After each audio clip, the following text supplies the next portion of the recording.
العين الرجيم بسم الله الرحمن الرحيم وبه نستعين نعم المولى ونعم النصير والحمد لأهله والصلاة على أهلها أما بعد فقد قال الله الحكيم في كتاب المجيد بسم الله الرحمن الرحيم إنما يخشى الله من عباده العلماء أخبر محمد وآل محمد صلوات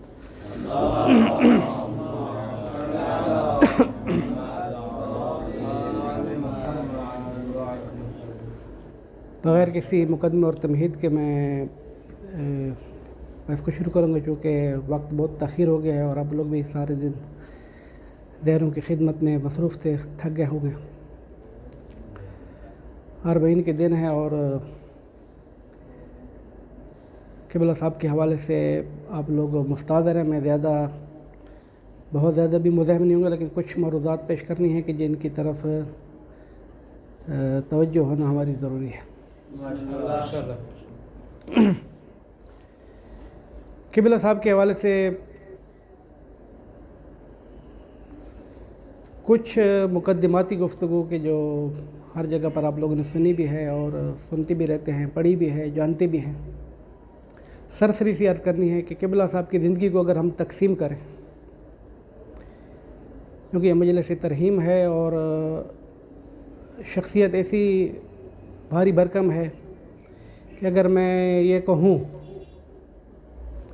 کہ بر صغیر کے اندر اس جیسی دوسری شخصیت نہیں ہے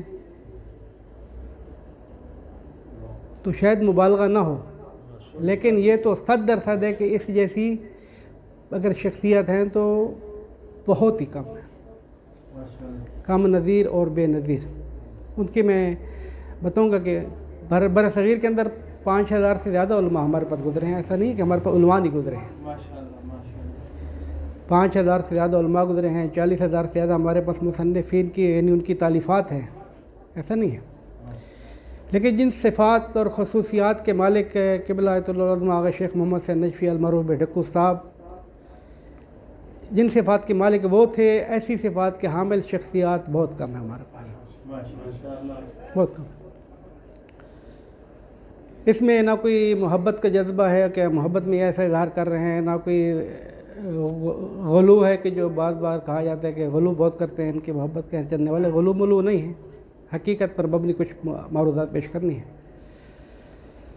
قبلہ صاحب کی زندگی کا پہلا مرحلہ جو ہے وہ میں تقسیم کر رہے ہیں، زندگی کو تقسیم کریں تو 51 سال کی زندگی تقسیم ہوتی ہے۔ پہلے مرحلے میں فقط 22 سال کی، پہلی زندگی 22 سال کی ہے۔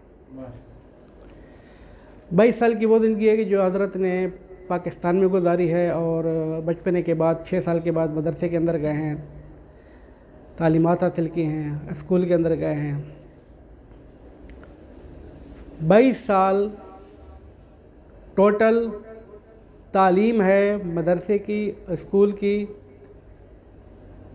اور اپنے اساتذہ کے پاس 22 سال کی عمر تک 14 سال کی تعلیم ہے، باقی تو بچپنا ہے۔ اس 14 سالہ تعلیمی عرصے کے اندر آغا صاحب نے مقدمات، رسائل، مقاصد کفایہ پاکستان میں ہی تمام کی ہے۔ یہ تعلیمات ابتدائی مقدمہ جسے آپ اپنی اصطلاح میں ستوحات کہتے ہیں، ستوحات کی تعلیم جو ہے قبلہ صاحب نے پاکستان میں تکمیل کی ہے۔ قبلہ باقر نجفی باقر ہندی صاحب چکڑالوی صاحب رضوان اللہ تعالیٰ علیہ، علامہ یار شاہ صاحب اور علامہ حسین بخش جاڑہ صاحب اور دیگر اس زمانے کے جو آغا صاحب کے اساتذہ تھے۔ لیکن زیادہ تر آغا صاحب کی تعلیم جو ہے وہ تینوں استادوں کے پاس ہے، قبلہ یار شاہ صاحب کے پاس، علامہ باقر ہندی صاحب کے پاس اور قبلہ حسین بخش جاڑہ صاحب کے پاس۔ یہ 3 آغا صاحب کے مؤثر کردار ہیں سرزمین پاکستان کے اندر۔ لیکن ادبیات کی کچھ تعلیم جو ہے آغا صاحب نے قبلہ باقر صاحب کے فرزند سید زین صاحب سے حاصل کی تھی۔ آپ سارے میں سے زیادہ بہتر جانتے ہیں، چونکہ حوزہ علمیہ نجف کے فضا الحمدللہ علمی فضا ہے اور اس سے آپ لوگ بہت حد تک وارد میدان بھی ہیں اور آشنا بھی ہیں کہ اگر ایک طالب علم کی مقدماتی تعلیم مضبوط ہو جائے، سطوح اس کی مضبوط ہو جائیں تو آگے بڑھنے کے لیے اس کے لیے پھر زیادہ کوئی مشکلات پیش نہیں آتی ہیں۔ لیکن اگر مقدمات ہی ضعیف ہو گئی